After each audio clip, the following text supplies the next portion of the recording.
All right. Welcome back, folks, to the FF Face-Off. This is a fantasy football podcast, part of the Face-Off Sports Network. And today we are coming at you with our Week 12 reactions. We'll cover some of the game tonight, which should be a good one. We were just talking some bets off air. So if you have any thoughts on any bets tonight, let us know. We'll happily engage in that. We'll give you some of our thoughts. But yeah, we're here to recap what happened in Week 12. Help you guys building into week 13, which obviously we know Thanksgiving. We got 3 games on Thanksgiving, 1 on Black Friday. So football abound. It's a beautiful time to be alive. My name is Michael Hoff. You can follow me on X at the FF Realist. I'm joined by the ever handsome, the ever charming, and the ever busy Anthony Servino. Anthony, sweetheart, how's by you? I'm doing good. How are you? Oh, I'm living the dream. Same here. I'm mentally cleared of my, which I'm sure will come up at some point, my 49ers. I am at peace, as they say. But yeah, before we get to that nonsense, though, feel free to visit us here on YouTube. Hit the like button, hit the subscribe button. We're growing by the minute. It's a fantastic, beautiful thing. We love it. We appreciate your support. So like and subscribe to our content. We got a lot of great content coming out this week. And last but not least, fffaceoff.com for all of your fantasy football, NFL, sports betting needs. So yeah. But yeah, we'll get into that. We got all the usual folks in here, the Alberts of the world. Hello, Albert. How you doing, buddy? The old Zach Linton. What's up, gentlemen? What's up? And the FF Mediators, who, by the way, will be on Wednesday. I still assume that's still a thing. Yes. Yes. I know. I only say that because we have the holiday week, and Oh yeah. Hopefully they're on Wednesday. If not, then I assume they are. They put on a wonderful show, and I got to be honest. The last couple of weeks, I've actually laid in bed and I've actually watched them. Sounds great. Football. It's and I just chill. It's nice. It's cool. So definitely. This is why you said that. I just laid in bed, turned them on, just laid in bed, poured a glass of whiskey or maybe a beer, and watch the guys talk football. It's good stuff. But I forgot it is a holiday week, so we might have to switch our schedule up a little bit. I know. Well. I know. So apparently things we need to discuss off air. Good thing we're prepared. All right. I want to get to this though. Tyler Sperry did ask before we went live, which by the way, once this show is scheduled, you guys can go into the chat and start firing in questions and we'll answer them. Tyler Sperry, who is a friend of the show, he did say thoughts on dropping Otten and Reed. Any news on him? He did say it's Keon Coleman. Clearly, we know that. Obviously, it's not Zion. It's Keon. No new news on Keon that I saw, at least, Anthony. I'm not sure if you saw anything differently. Obviously, the Buffalo Bills are coming off of their bye, so I'm sure we'll hear some stuff soon. They are playing on Sunday Night Football against my 49ers, which should be a fucking shit show. I should have a glass of whiskey or 5 alongside me on that one. But yeah, nothing new on Keon, right, Anthony? You didn't hear anything? Yeah, not that I've seen it. It's early in the week still. Yeah, I feel like if there's anything negative, we maybe hear something by now. Yeah, I agree. Yeah, so I keep your ear to the ground there, Tyler. Obviously, keep an eye on us here on Twitter, which by the way, you can follow the show, the website at FF Faceoff on X, and we'll keep you briefed. Jared Fortin says, "Hey guys, what's your schedule this week?" We'll get to that once we figure it out. We'll let you know. Do you think Quentin Johnson goes over 11 PPR points tonight? I think there's a good shot. I mean, Anthony, you can talk about this. I mean, we talked about this Ravens defense off air. Yeah, Ravens defense, they're extremely leaky against wide receivers and throwing in general. And Quentin Johnson, he is coming off, oddly enough, a game where he was targeted 8 times, his highest volume game of the year, but he still only caught like 2 or 3 balls for like under 40 yards and a touchdown, which is his usual stat line. He's going to need to score to get you those fantasy points tonight, but I will probably roll the dice on his anytime touchdown. I'm trying to pull him up now. I believe he's on a 3 or 4 game scoring streak. We're seeing what Nick Westbrook-Ikhine, he's gone for a touchdown in 6 out of his past 7 games. So when these guys get streaky, they continue that run, and it's the right defense in Baltimore. Their secondary sucks. I think Quentin gets in tonight. So I think in PPR, you should be fine. I think he does too, which, by the way, I love the over 262 passing yards for one Justin Herbert. We do have a super chat. Anthony, I knew this was coming because our resident troll ATL asked if we were recording today. I said yes. So if you send in a super chat, cut the line. But I knew this was either going to be Dolphins related because now the Dolphins play well, so he wants to talk about it. My Niners sucking, or he brought up, but he did send in a $4.99 super chat, so appreciate you, buddy. He says, appears by Giants L that Daniel Jones' teammates liked him and attended his birthday party, which, for those who don't know, that's a Draft Day reference. Fantastic movie, by the way. But I did hear some of that, though, that some of the Giants players were upset that Daniel Jones was released, but then you saw certain instances over the years where he was sacked or on the ground and no one helped him up. You could be upset, but it's a business. I mean, the guy didn't play well, and there were other variables around. You always talk about the offensive line, but so let's business. Focus on Malik Nabers here. I think that's where ATL is trying to go. Sure. And, I quote tweeted it and said, hey, like Malik Nabers acting like he's prime TO after 3 good games in his career so far. He had 3 really nice games. And he's out there burying Brian Dable. Like, number one, you have to – I don't think any player in particular should be doing that publicly, but it happens. There are diva players. It happens. Sure. You need to earn that. I don't think he's earned that yet. And if anything, it's a bad look to the organization and to the Mara family, which is one of the more respected organizations. It's not a good look for them. I think he went about it wrong. And, he defended Daniel Jones. If you read in between the lines, hey, like, you take away him, you put said it's not the quarterback. Right. Same result. He put it on Brian Dable. We're down 21 points. Then you throw me the football. Is this a Brian Dable issue? Because some people think he's good enough to survive this. Most think him and Schoen are going to get fired. And I think the Saquon Barkley incident, and I call it an incident, letting him go is what's going to get them fired more so than anything else. See, I had gone into this thinking that they would both stay, even though I don't like Joe Schoen. I don't like him at all. I like Dable. I like Dable personally. I think he's better than what we're seeing this year. And I think again, those are front office decisions. Like they played it on Pat McAfee today, where they were having the conversation where Dable's not even in the room. It's Joe Schoen with the owner, talking about letting Saquon go, like, we'll do this, we'll do that, it'll be fine, don't worry about it. Now all of a sudden we see, Saquon Barkley having multiple, 70-yard plays, touchdowns galore. He's plus 250 in the MVP voting, which when you're a skill position player, that's not always easy to do. I mean, Christian McCaffrey was up there last year. He earned it. Saquon Barkley's earning it and then some this year. Yeah. And that looms large. I personally think Joe Schoen's gone no matter what. And I don't think it's a good idea, but I could see the Maras wanting to get a GM that wants to work with Dable. If Dable completely loses the locker room the rest of the way, I mean, we're entering week 13. There's still a lot of time left. If he completely loses the locker room, then he's gone. Dable, that is.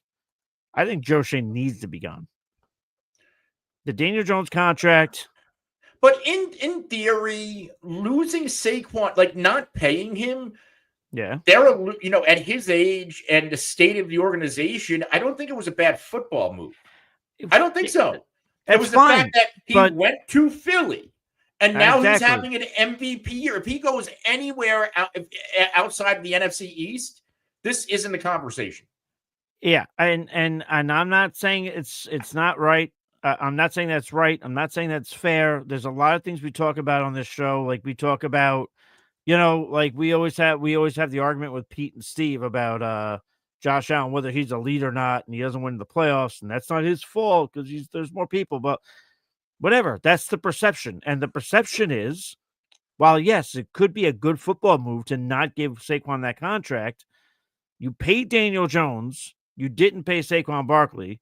One guy's off your team looking for a new place to go. The other guy's having an MVP caliber year. It's not a good look. And when it's on your division rival, it only escalates it. So, yeah, I don't know what the Giants do from here. I wouldn't mind personally seeing Drew Lock out there. I wonder I think Dable, if it is a Dable issue, and then we'll get to the other super chat from ATL, and then we'll get to some of your questions. If I think that this is a Dable thing in terms of, you talked about like Nabers not getting the ball, I think it obviously has way more to do with him not trusting the quarterback, trying to get the quarterback comfortable, so on and so forth. And byproduct of that, we're not seeing Nabers get the ball. But I agree, it's not a good look for Nabers either to be mouthing off. But that's the thing though, when these wide receivers get drafted that high, they think they're great now. And now we have all these things with these deals in college. These guys get paid now, so they already think they're entitled before they get into an NFL huddle. So this is the way of the world. As if I'm not going to comment on this, ATL does have to ask you, Anthony, with another super chat, $1.99. Anthony, do you think the 49ers window is closed? And then we'll get to your fantasy questions, because clearly this is he's having a laugh. He's going to say, no, I meant to be serious. I was asking a serious question. It is not closed, but it is closing. I think it's closed this year. Oh, but well, yeah, I think they need to act fast, because CMC is not getting any younger. Debo, if they retain him past this year, he's not getting any younger. If you're going to keep Debo, I think the 49ers need to go like what the Rams did a few years ago and literally go all in, go find veterans who might have a year or two left, overpay to get them, and go for it all. Flip draft picks, go for it. Like, remember the Rams did that year? They got Stafford. I think they got Jalen Ramsey. Like, they literally pieced together, whatever missing pieces they needed, and they went and won a Super Bowl. Yeah, they built a championship. God bless them. I think the 49ers, like, they realistically have to make – because what is the state of this team without CMC? That's where I'm at. Not good. Not great, Bob. I'll say this. They're not making the playoffs this year. And Anthony, you and I texted last night, and then you said to me, yeah, but the division. The division is not good right now. The division's not good, but look at the Niners' record in that division that's not good. So the Niners had to clearly pull ahead to be on a shadow of a doubt to win the division. They got Buffalo this week. They played the Lions at some point. They played the Dolphins, who are playing better. This is not a good time. And I'll say this lastly, and then we move on, because people don't want to hear about the Niners, even though I don't care. I'll talk about them. But people are going to say, oh, they got a lot of injuries. Those injuries don't matter. I watched that game yesterday. That was the worst defensive played game I've seen from the 49ers since Kyle Shanahan has been there.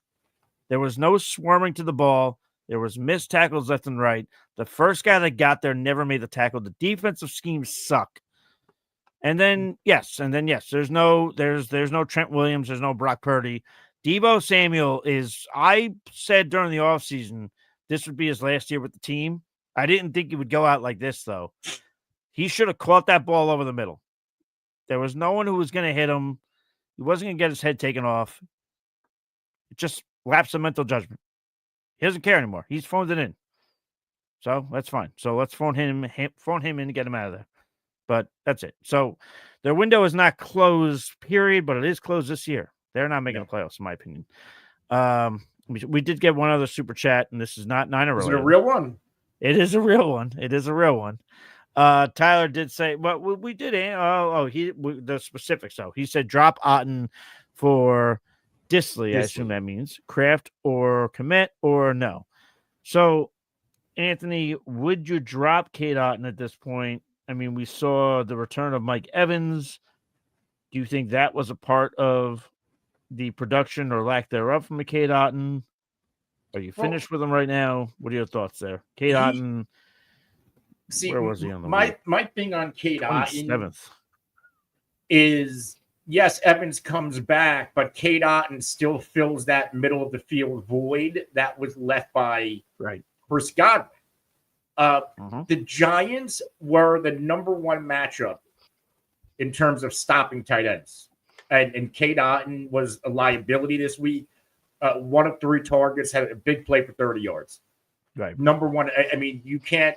Giants maybe fell to number 2. I don't know who surpassed them, but they're very good against tight ends, and this just was not the right matchup for Cade Otton. Rest of the season, Carolina's 32nd, Vegas is 30th. Super Bowl, fantasy Super Bowl against Carolina, they're 32nd. So you get 3 down the stretch, 3 of the easiest matchups you could possibly get. And I'm not putting Cade Otton in this prolific offense. This is a prolific offense. This was a run-dominant game yesterday. Baker Mayfield almost threw for 300 yards. He was right around 297 or 296. They throw the hell out of the football. They're a good offense with Evans and Godwin. Without Evans and Godwin, Bucky Irving looks like a star. Like, how do you put a guy like Cade Otton to me on waivers? Again, especially when 3 out of his last 5 games, 2 of them against Carolina, dead last, easiest matchup. And then 1 against Vegas, third easiest matchup. Yeah, 2 things that jumped off the page there with what you were saying was, remember over the summer when, I mean, myself, you, a lot of people were saying, well, what is this Buccaneers offense going to be without Dave Canales? I didn't say that. I said it. Okay, well, you didn't say. I was a fan of Liam. Once I dug into Liam Cohen and saw his track record, and he was part of McVay, and then they brought in, or they were talking about Godwin playing in that power slot role, and they were comparing. Well, that Bucky I was hyping Irving. up a lot. Yeah. They were comparing Bucky Irving to the Kyron Williams skill set. I was all in. Sure. Yeah, I wouldn't shut up about Chris Godwin playing in the slot, and it breaks my heart that he's out for the year. But there was a little bit of me. You looked at the Buccaneers start of the schedule, and it was very favorable for Baker, but it was kind of like one of those, all right, well, after a few weeks, let's see what this offense does.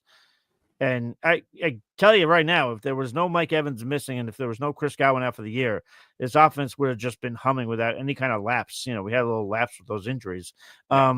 The other thing I was going to bring up, and then we'll move on to another question, was to kind of help Tyler out here. When you started Cade Otton this week, and Anthony kind of illustrated this point, you're starting him. You were starting him more so because of there's no Chris Godwin, and you're relying on that.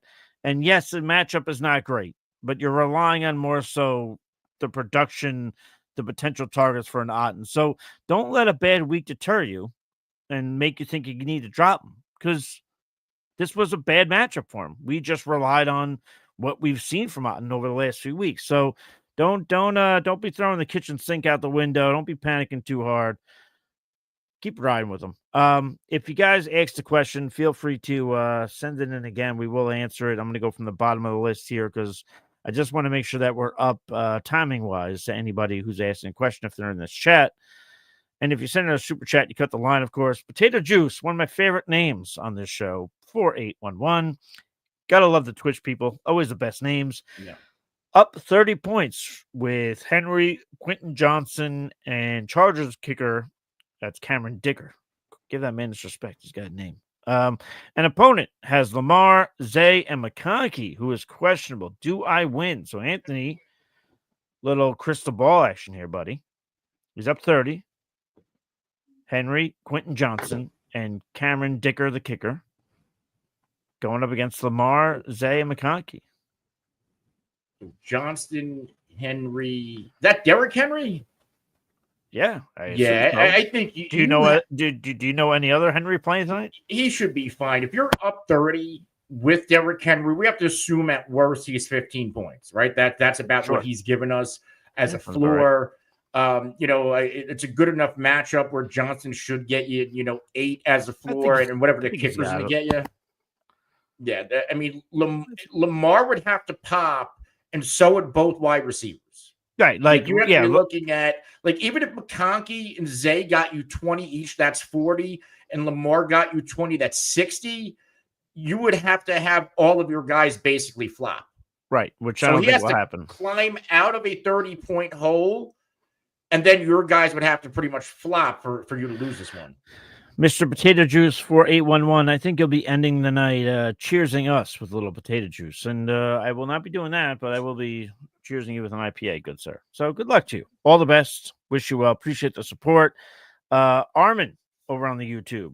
which, by the way, if you're on the YouTube, feel free to hit the like button. He said, picked up Abdullah to prevent others from playing him. Smart move. But now Nichols seems like a play. I have Westbrook, Incon as well. Hold or pick up Nichols with a waiver. Anthony, you'll be putting out your waiver video in the morning. So why don't you speak to this, buddy? Because I think all these players were in your waiver video coming up. Yes. So where do you I want to start on Jeremy McNichols first, because he might be the number one waiver wire priority at running back. So what do we know about Jeremy McNichols? Well, why do we like him so much? Well, this week, Eckler, he ended the game against Dallas in the concussion protocol. So he's going to be up in the air to play if he does not clear it. And then Brian Robinson, he left the game. I think he suffered an ankle injury, like first series. He comes back, gets a few runs, and then he exits the game again. This is the one we really have to watch. Early indication from Ben Standig of The Athletic. He's a beat writer for Washington, saying this is a wait-and-see mode with the ankle. So we're potentially looking at a situation against the Titans, tough but an exploitable matchup with a good running team like Washington. Like, they can exploit this. If both of these guys miss time, Jeremy McNichols is going to be the number one running back. If one of these guys misses time, he's going to get workload. Yeah. And when Jeremy McNichols gets workload, we've seen him a few times this season with opportunity. I believe he has 4 total touchdowns. He also has a 20-point game under his belt. One of the early games this year where it was either B-Rob or Eckler. It might have been B-Rob missed some time. But McNichols, 20.4 against Arizona, played 24 offensive snaps, 8 for 68 and 2 touchdowns. And then he followed that up against Cleveland in week 5. This was a game that they all played, but maybe somebody could have missed some time during the game. But he went 7 for 44 and a touchdown, and then he scored a touchdown against Pittsburgh. So this guy has a nose for the goal line. I think he probably comps a little bit closer to that Brian Robinson role, and that means he's going to get those inside the 5 touches. So I think Jeremy McNichols is a must-add. It is being proactive, right? We don't know definitively if Eckler or Brian Robinson misses time. We don't know. But with how concussion track records are and how the B-Rob and his ankle injury, we don't know how this is going to progress. It did not look good that he came in and left. That's not a great sign for his potential usage in the next game. So I think McNichols is the number one running back add this week. Even if you get one game out of him, this is going to be one game where he potentially gets 15 touches on a run-centric offense. I mean, you're also at the point, by the way, in fantasy football land, where when you're making these waiver wire pickups, you're at this point, whether it's seeding, whether it's trying to make the playoffs, whether it's trying to solidify a top seed, you're playing week to week. You're playing to win each week. So if you can afford to get Nichols and know, hey, I don't need him the whole way, but I want to win this week, pick his ass up. Absolutely. And also stay tuned tomorrow morning for Anthony's video. He will be bright-eyed and bushy-tailed or dragging ass, but he'll be putting out killer content as always. Jared did say, and he said this earlier, he did comment again when I said feel free to send in some more comments. He said, where does Daniel Jones go? So Daniel Jones obviously was not claimed, which we all knew would happen. He is now available to sign with the team. The Ian Rappaports of the world did say Jones is going to kind of take his time, so to speak. See how things evolve, I guess. Maybe he's waiting to see, like, for example, a Brock Purdy through today. They're going to see how he feels tomorrow. To me, the two teams that jump out at me is, and Pete made a fantastic point on yesterday's Start Sit show with, the Niners could always pick up Daniel Jones and get that compensatory pick because they have a hard-on for those picks. I could see that being a case if they're really worried about Purdy, especially watching Brandon Allen yesterday. The Raiders obviously seem like a team. Gardner Minshew's now out with a broken collarbone. So how much faith do you have in Desmond Ridder or Aiden O'Connell at this point? So maybe the Raiders are in play, but you also heard Daniel Jones wants to go to a playoff team. So, Anthony, Those are my two teams that jump out to me, both of which probably won't make the playoffs. What says you, though? Do you have number one that will? The early report on Purdy is that he's throwing, and they're going to wait and see. Sure. For this upcoming availability. The 49, like if I'm Daniel Jones, I'm looking at what Baker Mayfield did and Sam Darnold going to a McVay or a Shanahan team. Even if you're not playing, you're sitting there and learning. Yeah. That's what I'm doing if I'm Daniel Jones. If Daniel Jones wants an opportunity to play, then the only landing spot right now is the Raiders. Like, that's it. If you're looking towards your future, like, hey, like, Baker Mayfield and Sam Darnold especially was in my position, and they went and they learned under two great offensive minds. They went and got another opportunity, and now they're thriving. Like, if I'm Daniel Jones, that's what I'm doing. You playing this year, you already got your money, right? Like, they have to pay him. Yep. Do you really want to go get your ass kicked in Las Vegas? Yeah. You have nothing else to prove. Yeah. This year's a wash. You're not going to go to Vegas and resurrect your name with that roster. Yeah. Go sit behind somebody who's going to teach you how to play quarterback. Or even if he goes to the Niners, and even if he learns under Shanahan, if Purdy can't go a particular week, then fine. Then you get some action out there, But at least you're still learning from Kyle Shanahan. I would say, but the whole thing with McVay, it sounds like Stafford's, okay. I mean, he could sign there. Just got to worry about. I think Jimmy Garoppolo's still in the roster, though. Shit, man, he's good. Anyway, Paul is asking a question. I'm going to read this to you, Anthony. Then I'm going to go grab myself a beverage. But he says, "Hey guys, kicking myself for trading Bucky for White as part of a larger deal.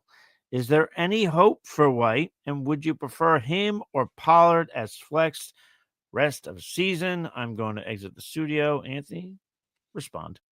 Well, let's, Bucky Irving right now, he might just emerge as the new running back one. What Bucky Irving is doing as a runner, he's everything we thought he was going to be in terms of efficiency. And I always believed he was going to eventually take over this job for Rachaad White. Now, the one thing that was saving Rachaad White was he's a really good pass catcher. That's what Rachaad White does best. But in yesterday's game, Bucky Irving had 6 targets, 6 for 64.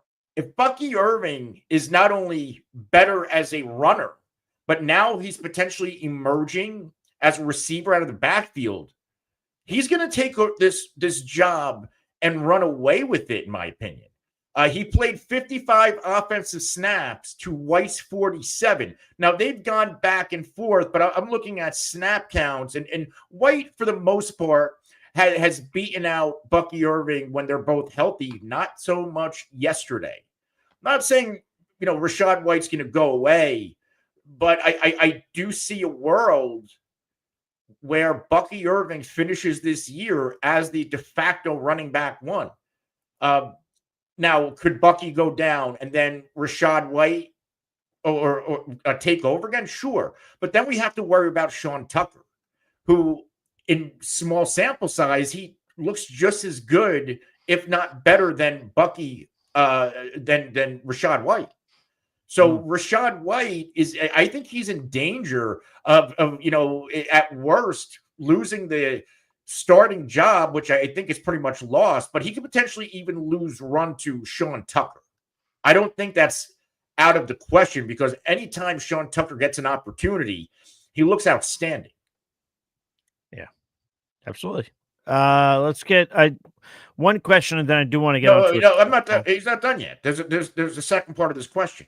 I'm not done yet. Oh, yeah. Is there any hope for White, or would you prefer to him or Pollard as flex rest of the season? My knee-jerk reaction would be Pollard, even though the schedule isn't that great for the Titans the rest of the way. But I also think I still think, even in spite of that, I still think I would take Pollard over White rest of the season.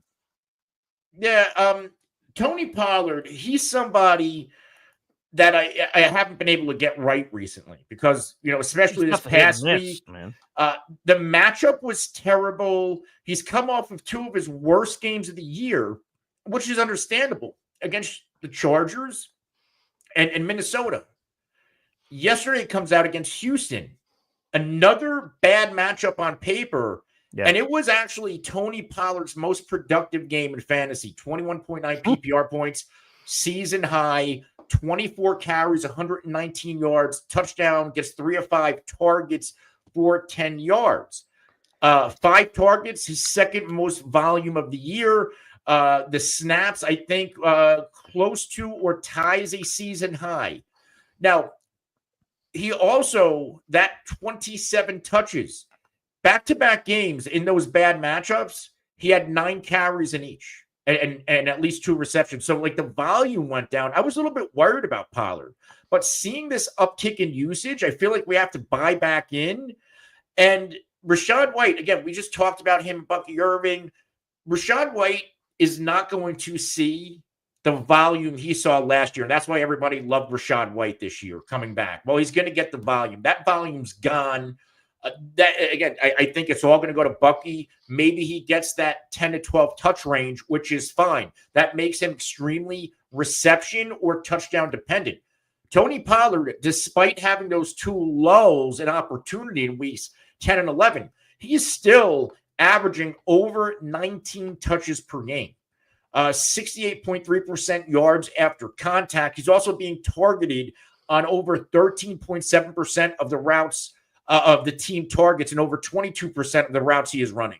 So rest of season, I want to chase the volume in Tennessee. And this offense looks like it is ascending under Will Levis. Will Levis isn't great, but he's airing it out. And if they can still compile the semblance of a passing attack, then that will open things up even more for Tony Pollard.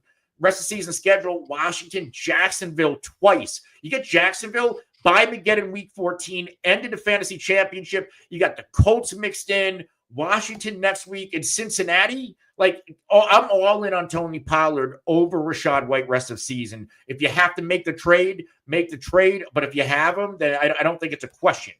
Seemed like he already has him.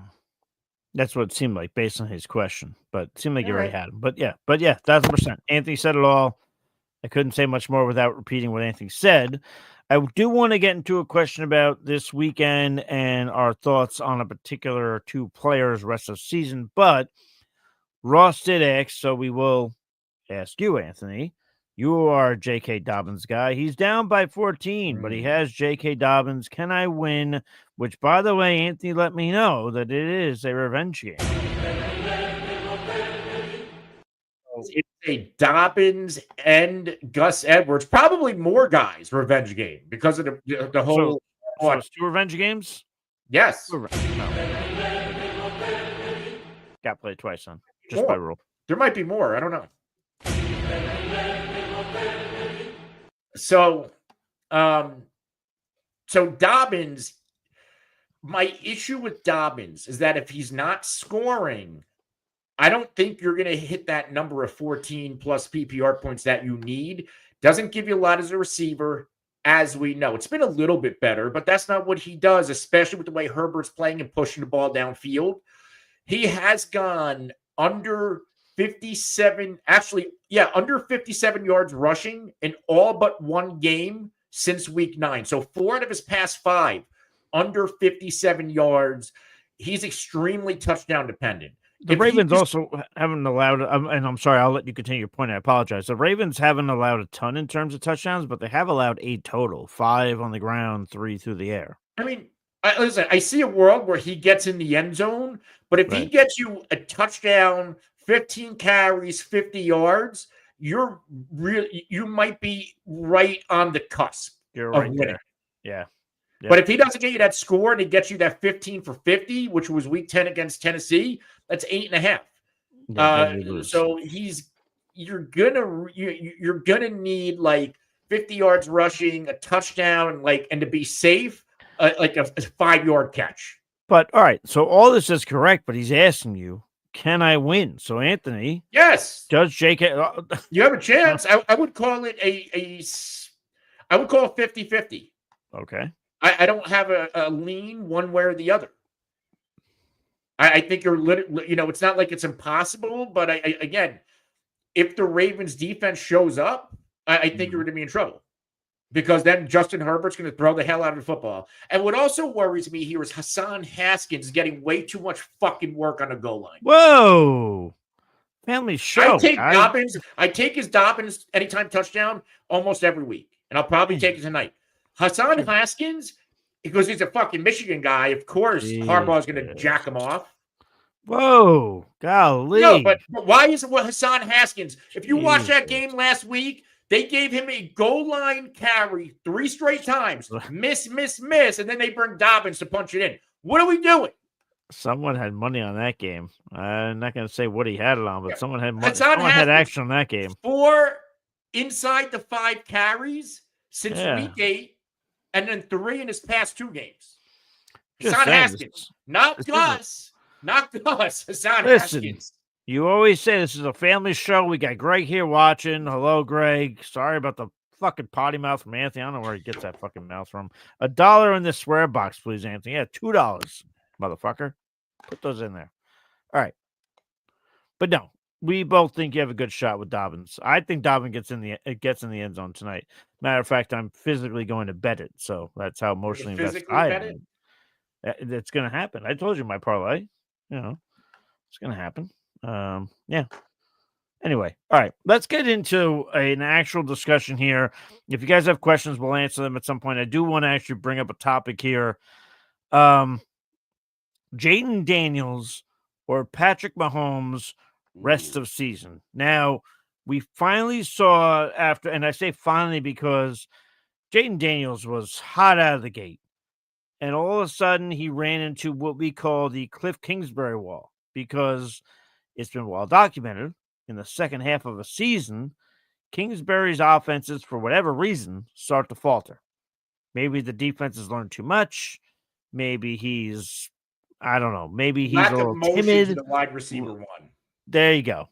There's a lot of that. So, but that or Pat Mahomes rest of season, Anthony, if I have to answer this, though, which I do because I'm on the podcast, I'm asking it, I'm saying I'm going with Pat Mahomes rest of season. Again, we've seen the trend. We saw Jayden Daniels come out of the gate swinging and then slow down. He was good this week, obviously, clearly. Now we saw Pat Mahomes, though, started off slow, but now over the last few weeks, he's been putting up 20-point performances, which I know people scoff at that because, they're thinking of Pat Mahomes of, in his first few years where 20 points were commonplace. I mean, where is it? Pat Mahomes didn't have a 20-point game until week 9. Since that time, 19, 16, 17, 28. So he's putting up the points now. I don't think it's going to be this juggernaut offense, but I do think I would put more trust in Pat Mahomes with DeAndre Hopkins, with apparently now Noah Gray and Travis Kelce and Xavier Worthy and Isaiah Pacheco coming back. I think I'd put more faith in that offense doing the right thing than I would Cliff Kingsbury. Can you make a case for me to trust Cliff Kingsbury, at least in this discussion of rest of season, Jayden Daniels or Pat Mahomes? So this is, I'm a Patrick Mahomes guy, as people know. And on paper, you would think Jayden Daniels is the way to go. He brings the high rushing floor, which obviously is gold in fantasy football. If you look at the box score in this Dallas game, 25-38, 275, 2-2, it's over 30 quarterback fantasy points, depending on where you play. If you take away that Terry McLaurin long touchdown, the game isn't as good as it looks. Still a nice, high scoring game for Jayden Daniels. But since week 10, I get he has the injury he's dealing with. Right. These good defenses in Philly and Pittsburgh, they figured out how to shut him down. Dallas is not in that tier. Tennessee, I don't know what Tennessee's going to bring to the table. Sometimes they're really good, sometimes they're not. But I think Tennessee could potentially give Jayden Daniels fits. You have week 14, Jayden Daniels Well, he's on a bye. You can't use him. And then coming out, New Orleans should be nice. Then you got Philly again, and then Atlanta, which should be nice. You have two spots where you can't really use him. Philly bye week. I think Tennessee could be a little bit tough. Titans are 17th in points allowed, but they've only had 3 games in which they've allowed a quarterback to score more than 20 points. So, yeah. And then you got Mahomes, who looks like he's playing like Mahomes again. He's thrown for 3 touchdowns in 3 out of his past 4 games. Mahomes went a long time without throwing 3 touchdowns. He was hard pressed to hit 2 touchdowns some weeks. There was one point where he didn't have a 20-point game in a full calendar year in terms of fantasy. Yeah. Since week 8, he's gone over 20 quarterback points in all but one game. The game in which he did it against Denver, which they won, by the way, still goes right around 19, 266 and a touchdown. Solid stat line. Still had 4 plays over 20 yards. So this offense is becoming more explosive. DeAndre Hopkins, he scored. He's not really popping yet. I still think he's getting acclimated, but the defense, they still have to game plan against him. They got a game plan against Worthy. They got a game plan against Kelsey. You have Noah Gray, who's now gone for 4 touchdowns in his past 2 games. He's emerging as another weapon for Patrick Mahomes because you can't cover everybody. Now, what are they going to do? Try to focus on Noah Gray? Then you're going to let Kelsey get loose. Right. This team is starting to get dangerous again.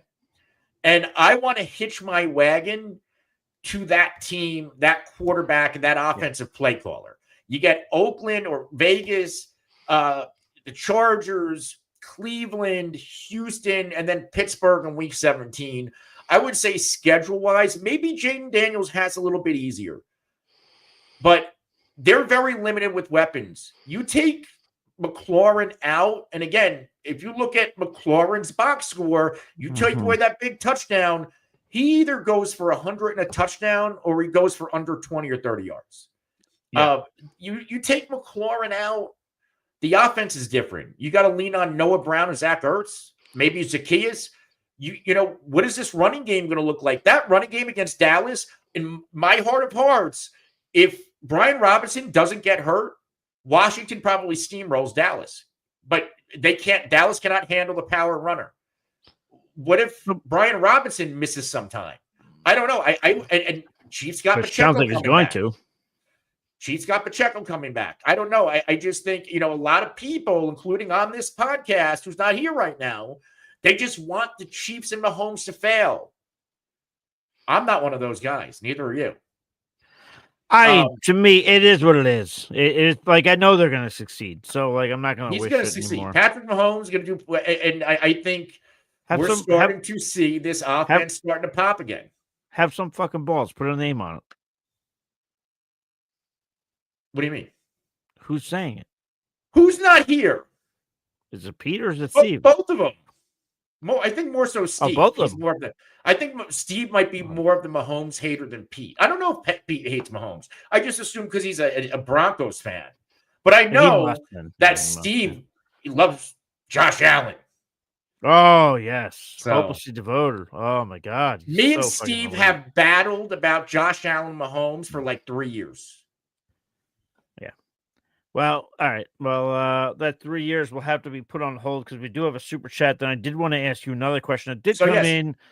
But yeah, go ahead. What? I want Mahomes. Mahomes. Okay. Well, we do have another Jayden Daniels question, which I thought was interesting, but I do want to get to this one super chat, of course.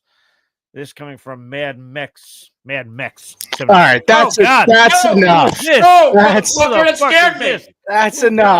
right, with the Mahomes talk. I wish I saw you come in the studio. I had no idea you were here. It's coming. You guys are getting a little wild with the Mahomes talk. All right, let's just come in here with your volume blasting. I was poke my eardrums out. It's actually we'll get to the super chat. You can bitch and moan, and then I did have a question though that I thought was interesting. Ooh. That is actually good that you're here. Because it was about 2 particular rookie quarterbacks for rest of the season. We'll get to Mad Mex first. Yeah. All right. Well, this is Are you here to praise Mahomes too? You could follow him Mad Mex first. You can follow him on X at Supernova38. That's 2 R's, of course, as everybody knows. Pete at X, how you doing? But you ran in here like the Ultimate Warrior, so we'll just get the Mad Max 76. Appreciate the super chat, buddy. He said full point per reception. Who should I start, Flowers or McConkey tonight? Now, McConkey did have that injury we were worried about. I don't, unless you guys saw something, I haven't seen anything official on McConkey and his status for this evening. I assume he's playing, but do the Chargers have an official injury report out? Like official, like who's going, who's not? Lads, I know Lads in. I didn't see anything else though. I'm sure they do. It's got to be an hour 30 before game time, so he's they have expected to play. Yeah. I mean, with that in mind, I personally would go with Ladd. I could see Zay Flowers getting that little cheap touchdown, but not a ton of yards. But I think I'd go Ladd McConkey tonight. Yeah, Anybody? Me too. Yeah, it's the started right Ladd matchup. All right. So yeah. All right. Yeah. So we go Ladd McConkey. Mad Max, best of luck. Appreciate the super chat. Now, Pete, first things first, what upset you that prompted you to come in here? And then we'll get to a question that I thought was a good one. But you know, who hurt you? What happened? No, I was actually going to come on. I finished up what I had to do, and I ran and grabbed Chinese food, and I was listening. I'm having Chinese food tonight. What are you eating? I had Chinese yesterday. Look at that, bitch. Chicken and broccoli with chicken fried rice. I ordered some pepper steak and some wontons. Not bad. I don't think I've ever had that from the Chinese place. I had orange chicken and lo mein. That's good. That works. I used to like the boneless spare ribs, but it depends on where you get it. It's got to be you don't, because they come fatty if you don't get them from a good place. Yep, they come fatty sometimes. Orange chicken. Your bowel was probably the same color after that. But anyway, that's great.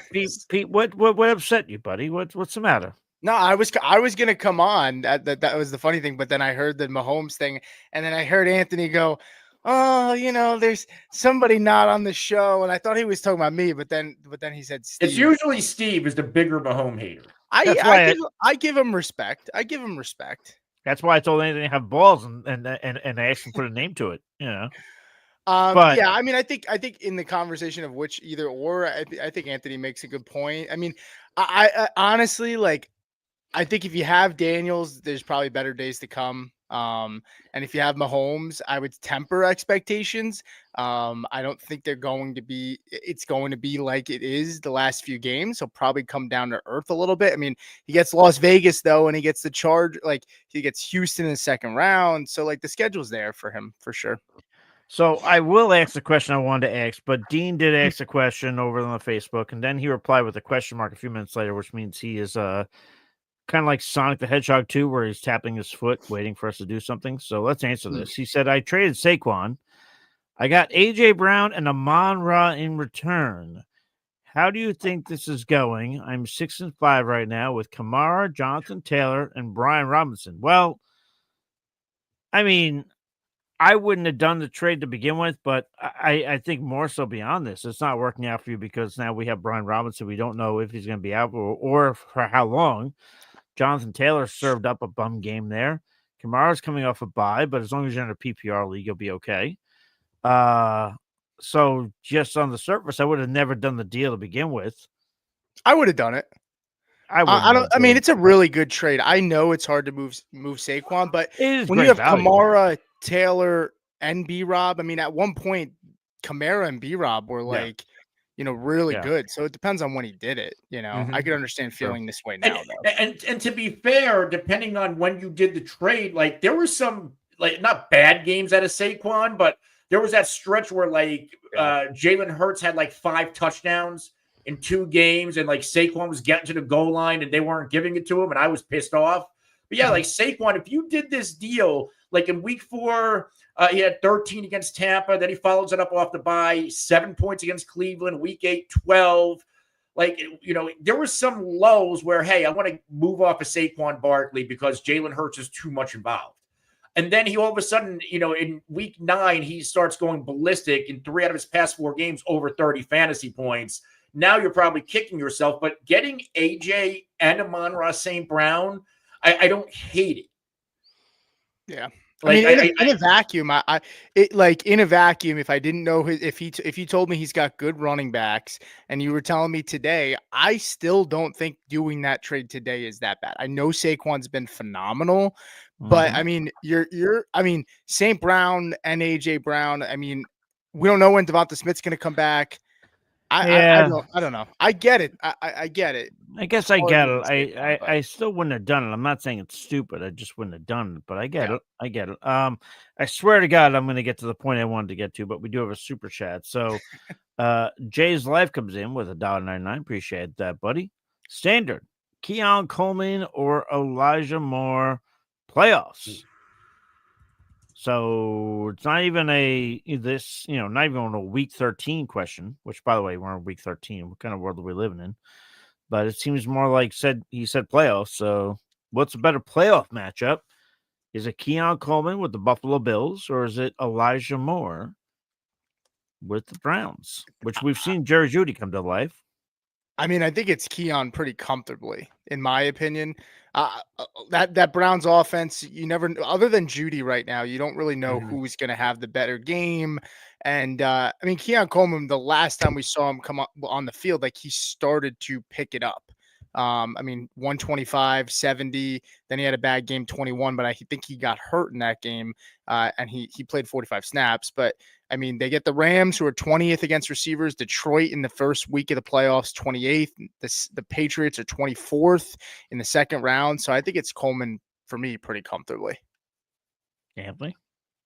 Yeah, I'm just looking at the rest of season schedule for both. Buffalo has some really nice spots where Cleveland, it's going to tighten up, right? Next two games, Pittsburgh and Denver. You get Pittsburgh again, or it's Miami in the fantasy playoffs, and then KC and Cincinnati. So maybe a few usable spots for Elijah Moore. The volume against Pittsburgh, again, it was a blizzard. That was a Jeudy dominant game, and even while Cedric Tillman was going on his tear, if you actually put Jeudy up next to him, he was still getting used, and he was still fantasy productive. And even against Pittsburgh, it was another Jerry Jeudy game. Jerry Jeudy's the future wide receiver one on this team. They were willing to trade Cooper. They traded for Jeudy and gave him a contract. And Elijah Moore, yeah, he's going to have his games. They're going to have to throw it a lot. But I think he's even going to be stuck behind Cedric. I'm not ready to give up on Tillman. David Njoku's very much involved. Whereas Keon Coleman, he's attached to the better offense, the better quarterback. And coming out of the Week 12 bye, San Francisco, they're showing that, and Hoff going to test, they're a little bit more leaky in their secondary. Then you get the Rams, Detroit, New England. The toughest spot is in the fantasy championship against the Jets. And the Jets have even shown they're a little bit leaky. Once Amari Cooper's on this field, the game plan is going to be to stop Amari Cooper, and that's going to open things up even more for Keon Coleman. So I'm with Pete. Keon Coleman is the player I want to lean on here. The Jets have shown themselves at this point to be a prime example of name value, and I say it in terms of, for fantasy football purposes, on defense. You used to hear the Jets the last couple of years. You go, oh wow, matchup against the Jets. We saw Anthony Richardson tear him up. He didn't do so hot this past week. Granted, some wide receiver drops kind of plagued him, but I'm just saying that Jets name is a little fraudulent now, in my opinion, at least. But all right. So finally, the question I wanted to get to, which is why I'm happy Pete is here. Our very own Albert, who's not even a friend of the show. He's more like a dear cousin who we love, and he's over every Thanksgiving. He asked, Jayden Daniels or Bo Nix rest of season? So two rookie quarterbacks. Earlier, we had the question about Pat Mahomes or Jayden Daniels. Now it's Bo Nix or Jayden Daniels rest of season. Anthony, I'm actually going to go to you first in this one. If you're picking one of these quarterbacks, who would you go with rest of season? We talked about the multiple options that the Chiefs had, and that's why you went with Mahomes over Daniels. But does that carry over into a Daniels versus Nix? Outside of Pete, I might be the biggest Bo Nix fan here. I love Bo Nix. I like Sean Payton. I've always respected Sean Payton. And even coming into this year, I wasn't, my biggest issue was with Nix was the weapons around him, but he's getting better on a week-to-week basis. He had a little bit of a lull to start the year, which is to be expected. But when it comes to not only fantasy, but as an NFL quarterback, he gets better every single week. The Raiders on paper, little bit of a tough matchup for quarterbacks and throwing the football. And Bo Nix had a really nice day. The Raiders actually stepped up and gets the run.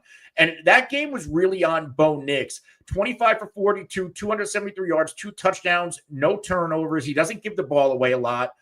Not a lot on the ground either. This wasn't like, he just gave you the high rushing floor because of his legs. No, 1 for 5.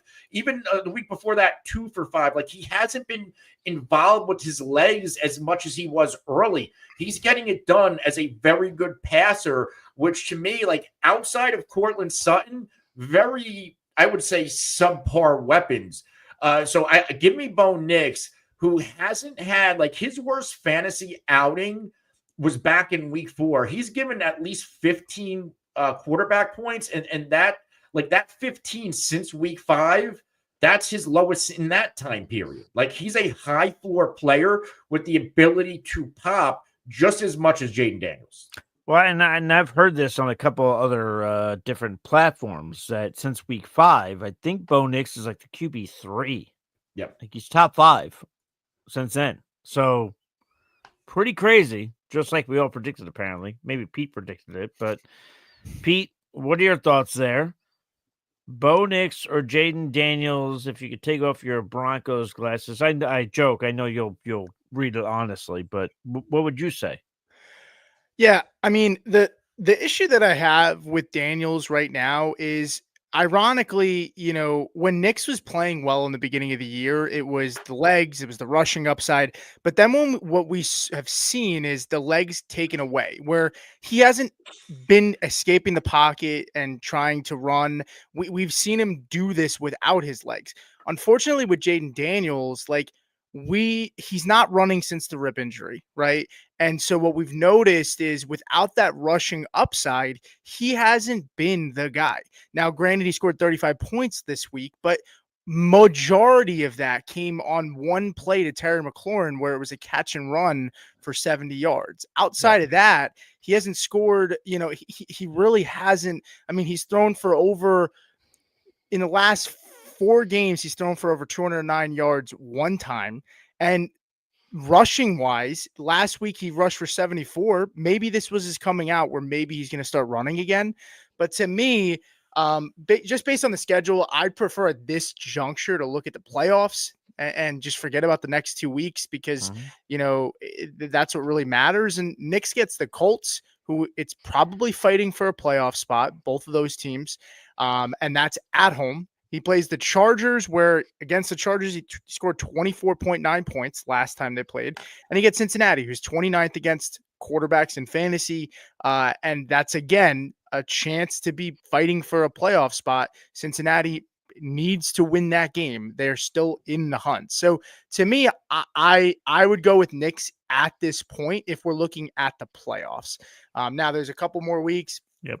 Both guys have buys. I get that. But yeah, I just think that the Nix has shown that he can do it without his legs, and we haven't seen that enough consistently with Jayden Daniels with the arm, in my opinion. The other thing I would say to kind of cap this off, because we're all going to agree, I'm going Nix as well. And we referenced this earlier, Anthony, when we talked about the whole Pat Mahomes or Jayden Daniels. The whole Cliff Kingsbury thing kind of looms large, and whether that has to do with play calling, because like Pete mentioned, with the whole rib injury, are they trying to protect him a bit? But to me, the one thing, Sean Payton appears to be growing more and more trust in Bo Nix. No. So there's more of this. All right, well, we can open the playbook. We can do this. We can do that. We don't have to feel like, well, we have to call XYZ because he's not ready. Bo Nix appears to be ready, and the Broncos are in a good spot here. So I think that there's no reason to tap the brakes in Denver. So for that, and with the matchup, playoff matchup, like Pete mentioned, I would go Bo Nix rest of the way. Yeah. Yeah, and I know Trone said Daniels ran for almost 80 yards yesterday. Which you referenced, he did. Yeah, he did I rush. did. I mean, he threw for 2 interceptions too. Besides yesterday, which again, I mean, we got to give him his props. I mean, he still threw the pass, but that Terry McLaurin touchdown, and then he threw another touchdown late. Besides that, I mean, he's thrown 2 touchdowns just one time since week 6 in Baltimore. You know, and he only has 1 rushing touchdown since week 4. So like that worries me too. And then your point about Cliff Kingsbury, like I think that is a worry for me. And while Cliff and them are becoming more stagnant, Denver is starting to figure out their weapons more. DeVon Vele just had 80 receiving yards yesterday. Marvin Mims is being used out of the backfield as like a Ty Montgomery hybrid. So I think they're starting to figure out their weapons where Cliff is hitting that wall that we see all the time. Sure. You know, you bring up the Daniels, the 2 touchdown passes. I think they came in the last like 5 or 6 minutes of the game. There were like 30 points pretty much scored in that last 5 to 8 minutes of the game. Like and I get it. It happened. It counts. But let's say if that doesn't happen, that 8-minute sequence where all these points are scored, what are we looking at Jayden Daniels points wise? Another 15-point game? That would make 3 in a row. So it took a fluke sequence of plays, including McLaurin, where Dallas didn't feel like tackling him. Yeah. They, you know, to pad some stats. Of course, it all counts. It's fantasy. But in reality, like these better defenses, like Tennessee's probably making that tackle. I don't know if Tennessee's giving up all that production in the last few minutes of a game. They get Philly again. And then you got a bye week. You still got a bye week in week 14. Yep. And honestly, I'm not using him. I'm not. If I have another quarterback, I'm not using Jayden. I'm not putting him out there against that Philly defense. They already told us, and Pittsburgh told us, we have the personnel to cut him out. And he had his 2 worst rushing games of the year against Philly and Pittsburgh. You want to blame it on the ribs, or you want to give the defense credit? Well, and I'll also say this. I mean, Brian Robinson's injury definitely hurt the run game. Bo Nix just did what he did last week when Javonte Williams had -8 rushing yards yesterday. Yep. He had no run. McLaughlin was your leading rusher yesterday with like 30 yards, right? Yeah. Didn't matter. Yeah. Bo Nix was able to do it. Yeah, that's a Bo Nix roundtable. All right, there we go. Pete, you did throw up there that Mandy said Juwan Jennings and McCaffrey did her dirty. I apologize, Mandy. They did me dirty too. Me too. In life, fantasy, and betting, they did me dirty. So, there you go. One other thing I wanted to bring up, as long as you don't have any other questions, and then we'll start to get ready to ride off into the sunset into Monday Night Football. DeVon Achane or Josh Jacobs, rest of the season, you know, talked about the Niners letting people down, but in terms of the defense, they really let people down, but not Josh Jacobs people who roster him. Jacobs had the trifecta yesterday, the hat trick, as they say, 3 touchdowns on the ground. Or DeVon Achane, who, by the way, I mean, the Dolphins looked like they were left for dead when Tua was out. All of a sudden, Tua's back, and Mostert looks like he's in the rearview mirror, and DeVon Achane is putting up fantasy points week after week after week. Now, it just so happens, these 2 teams play each other on Thursday Night Football on Thanksgiving. It'll be the night game after a horrific Giants and Cowboys game. We'll have something to look forward to. Sorry, Anthony. No shade intended. But if we're doing this, so rest of the season, who are we going with? Pete, I'll go to you first. Would you go with the DeVon Achane rest of the season, or would you go with the Josh Jacobs? Yeah, I mean, I'm still going to go with Achane. I said this on Sunday to Anthony, but I thought that last weekend was going to be the coming out party yesterday for this Miami offense. You know, this is a must-win game for them this week, and I think they're going to continue to rely on Achane. Achane's schedule is really not great. He gets Green Bay, but then he gets the Jets, Houston. He gets Cleveland in the championship. But this is a guy, too, where even if the matchup's not easy, like it's not really like he still catches the football a ton. So I would prefer him over Jacobs. I will say, and I'll take my victory lap a little bit on Jacobs because I was the one that had Jacobs, and I'm pulling up my pre-draft rankings. I had Josh Jacobs as my RB10. Now I was DeVon out on him. Achane I had as my RB13. So I was wrong on Achane, but I was right on Jacobs. I mean, Achane 13 still, he's probably finishing closer to 9, I would say, this year. But sure. Yeah. So I think I was kind of out on both. I was out on Josh Jacobs. I thought it was going to be fool's gold because they like to use multiple backs. And Marshawn Lloyd, for what it's worth, got hurt. AJ Dillon got hurt. Who knows how it would have played out? But regardless, Josh Jacobs, early this year, he was not returning value for what it's worth. This past, 5-6 game stretch since week 7, Josh Jacobs looks like somebody very hard to stop. They couldn't stop him yesterday. He's over 20 PPR points in 4 out of his past 5 games. I think he's totaled 3, 4, 5, 6 touchdowns in that period. Earlier this year, he just was not scoring. That was limiting his ceiling. But rest of season, Josh Jacobs has a couple of nice matchups, a couple of tough ones. But give me Devin Achane. I'm an Achane guy. And sure, he hit that lull without Tua like everybody else in that offense has. But with Tua in, Devin Achane has been electric. He's been over 20 PPR points in every single game that Tua has played outside of one, which was against the Rams. And even with the tough matchup, as Pete noted, he's going to catch passes. I think both of his touchdowns yesterday came on receptions. He didn't even have that great of a day running the football against New England. It was most of his damage was as a receiver out of the backfield. So he can beat you in so many different ways. And so can this offense. This offense isn't as prolific, even though they're scoring points. It's Tyreek Hill's not really getting going. We finally see Waddle get involved. It's really the Achane and Jonnu Smith show. So they just have so many guys to where, okay, we're going to take out these two today. It just seems like Devin Achane has been the one constant who's going to deliver, him and Jonnu Smith.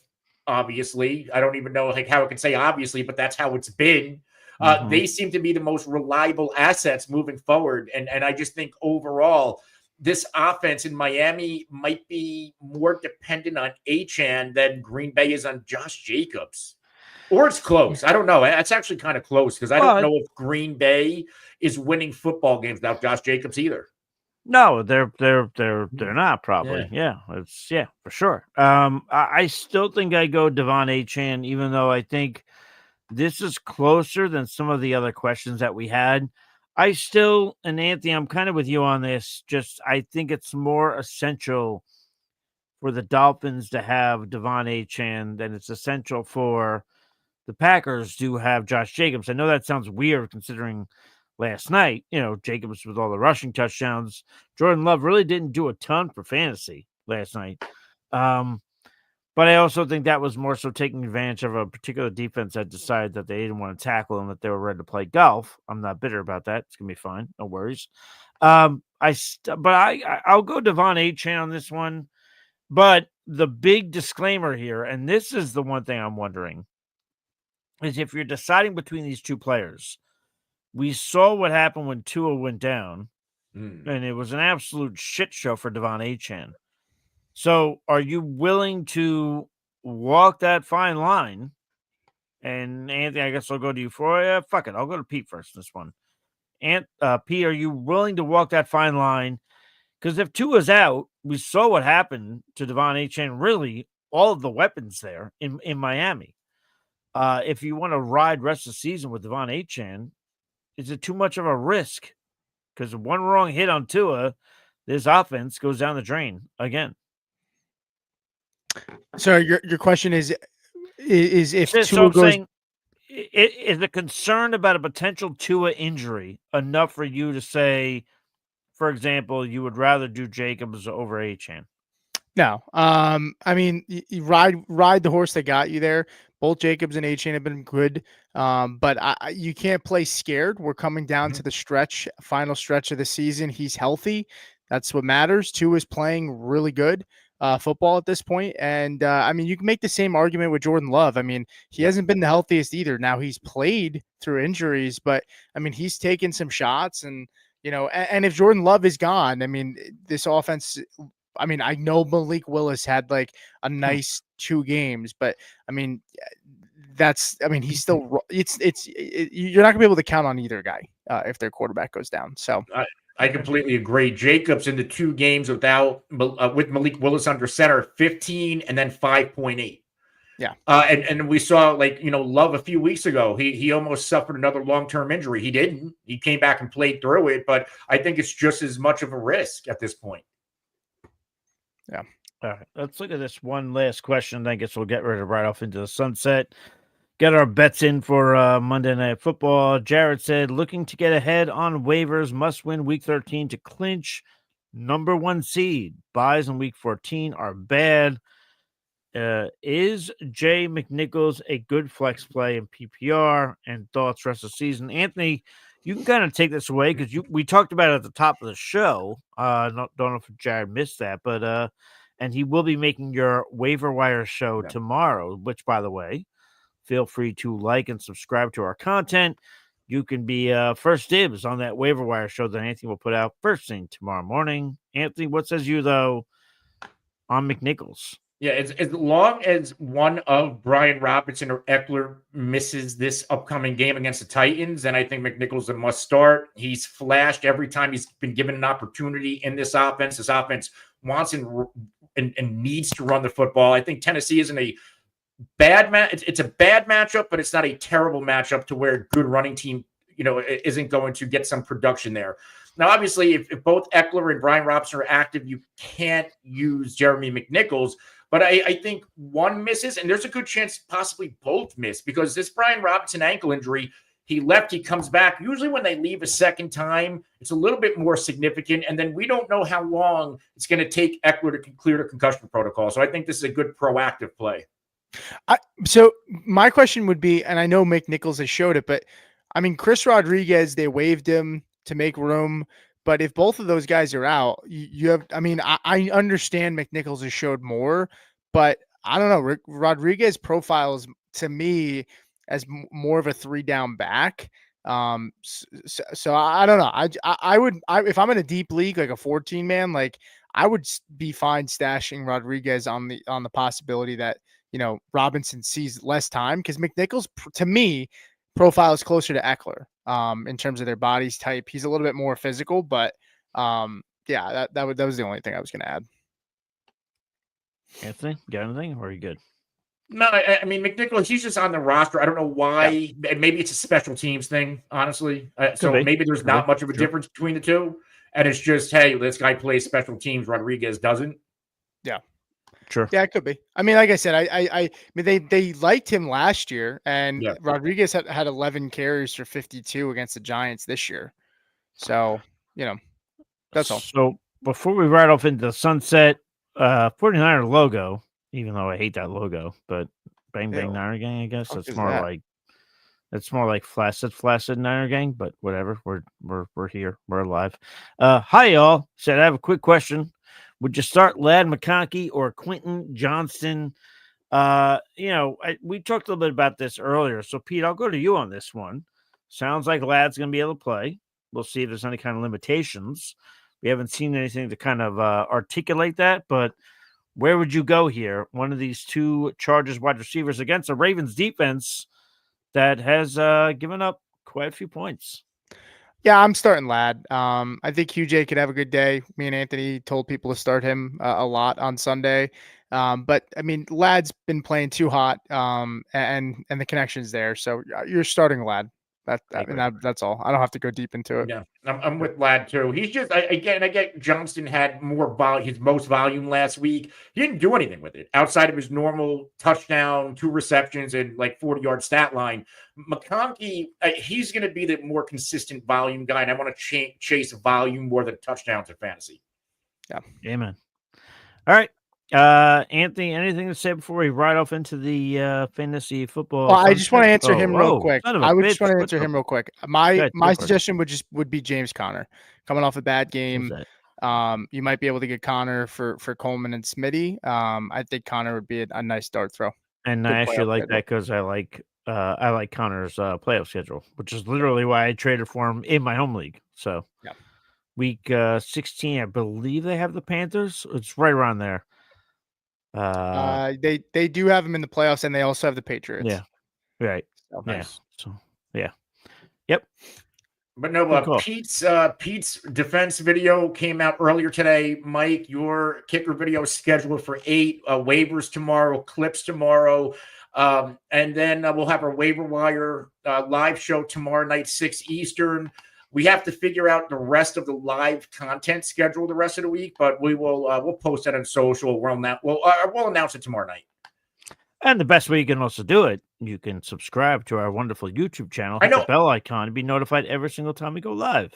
I don't know what I'm going to be here. I do it every year for Thanksgiving morning for a start-sit show. Nobody else is obligated to be here, obviously, but it's something I've done every year. I'll probably be available. Yeah, I mean, we could discuss all this off air, but I think I'll be available for that. Okay. I'll be a little bit busy later in the day. That's early. Get some plans. Because I got to. No, yeah. So if it's early in the day, then I think I'm in. So yeah. All right. Well, that'll do it. We appreciate it's the best crash of the party to have Pete jump in here to defend himself with his Josh Allen love, even though he didn't need to because it was really directed at Steve. But we still love to get him in here. It was a beautiful gift. But yes. All right. Until next time, folks, stay thirsty. Be kind to one another. We'll get to you in touch on all the Thanksgiving stuff. Cheers.